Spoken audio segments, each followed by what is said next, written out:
جب سیاستدانوں کی زبان پکڑی جاتی ہے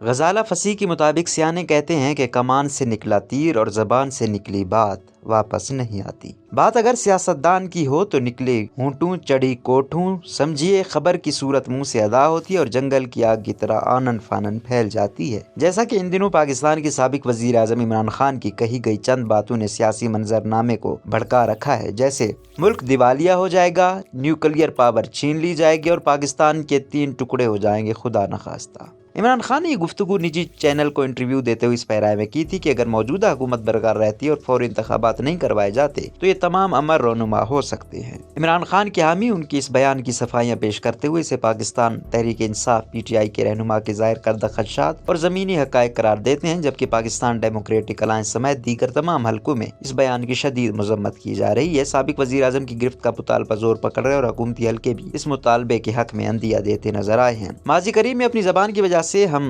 بانی متحدہ قومی موومنٹ الطاف حسین کو سزا پاتے دیکھ چکے ہیں۔ 2010 کے بعد سے الطاف حسین کی تقریروں میں کھلے عام افواج پاکستان، ملک کی سالمیت اور جرنیلز کے خلاف جارحانہ الفاظ کا استعمال معمول بن گیا تھا اور ایک وقت ایسا آیا کہ ان کی کہی ہوئی باتوں کا پارٹی رہنماؤں کی جانب سے ٹی وی چینلز پر دفاع کرنا بھی مشکل ہو گیا تھا۔ 22 اگست 2016 کو جب MQM کی جانب سے کراچی پریس کلب کے باہر بھوک ہڑتال اور دھرنے کا تیسرا روز یہ دھرنا MQM کے لاپتہ کارکنان کی بازیابی کے لیے دیا جا رہا تھا، جس کے بارے میں تنظیم کا یہ دعویٰ ہے کہ انہیں قانون نافذ کرنے والے اداروں نے گرفتار کیا ہے، تو اس روز الطاف حسین نے نہایت اشتعال انگیز تقریر کرتے ہوئے اسٹیبلشمنٹ کے خلاف زہر افشانی کی اور پاکستان مخالف نعرے لگائے، جس پر مشتعل کارکنوں نے بھی ان کا ساتھ دیا۔ اس تقریر کا نتیجہ یہ نکلا کہ بانی MQM کا اپنی جماعت سے یہ آخری خطاب ثابت ہوا اور انہوں نے اپنے الفاظ کے ذریعے خود اپنی قیادت کے تابوت میں آخری کیل ٹھونک دی۔ الطاف حسین کی پاکستان مخالف تقریر کے بعد MQM پاکستان نے بطور تنظیم اپنے قائد تحریک سے علیحدگی کا اعلان کر دیا اور قومی اسمبلی میں قرارداد پیش کر کے الطاف حسین کی مذمت بھی کی۔ پاکستان کی سیاسی تاریخ گواہ ہے کہ سیاستدانوں کے بیانات بعد گشت کی حیثیت اختیار کر لیتے ہیں، جن کی گونج ہمیشہ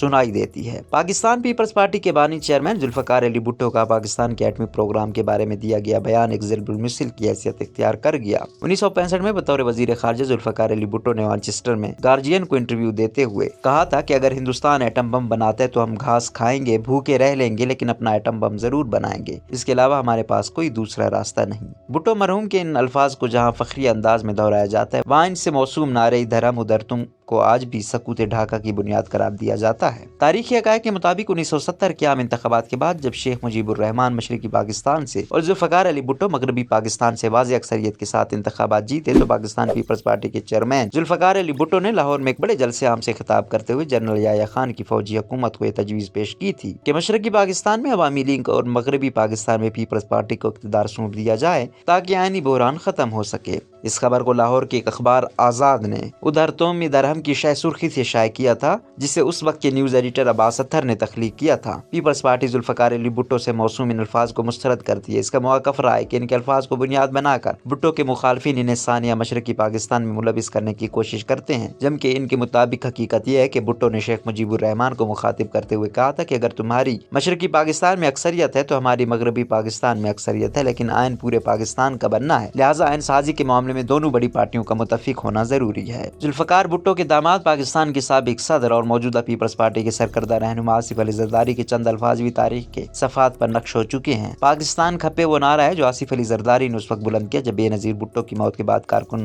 غم و غصے کی حالت میں بے قابو ہو رہے تھے۔ جب حالات سنگین ہونے لگے تو آصف زرداری نے اپنے خطاب میں پاکستان کھپے یعنی پاکستان سلامت رہے کے الفاظ کہے۔ مثال ہے کہ کہنے والے کی زبان نہیں پکڑی جاتی، لیکن عوامی شخصیات خصوصاً سیاستدانوں کی زبان ہر موقع پر پکڑی جاتی ہے، خواہ یہ ملک سے متعلق اہم اظہار رائے ہو، از راہ تفنن، تنزیہ یا تضحیک کے طور پر کہا گیا جملہ ہو۔ بعض الفاظ کہنے والے کے منہ سے ایک بار ادا ہوتے ہیں لیکن عوام میں بار بار سنائی دیتے ہیں۔ محترمہ بے نظیر بھٹو اپنی گفتگو کے دوران الفاظ کے چناؤ میں خاصی محتاط رہتی تھی۔ مجھے یاد ہے 93 میں محترمہ کا انٹرویو کیا تو ایک ذاتی سوال کے جواب میں انہوں نے مسکراتے ہوئے بتایا میرا وزن کم ہوا ہے، آصف مجھے کہتے ہیں کہ آپ تو قائد اعظم بنتی جا رہی ہیں۔ انٹرویو ختم کر کے آفس پہنچی تو کچھ دیر بعد بلاول ہاؤس سے فون آیا۔ منور سہروردی مرحوم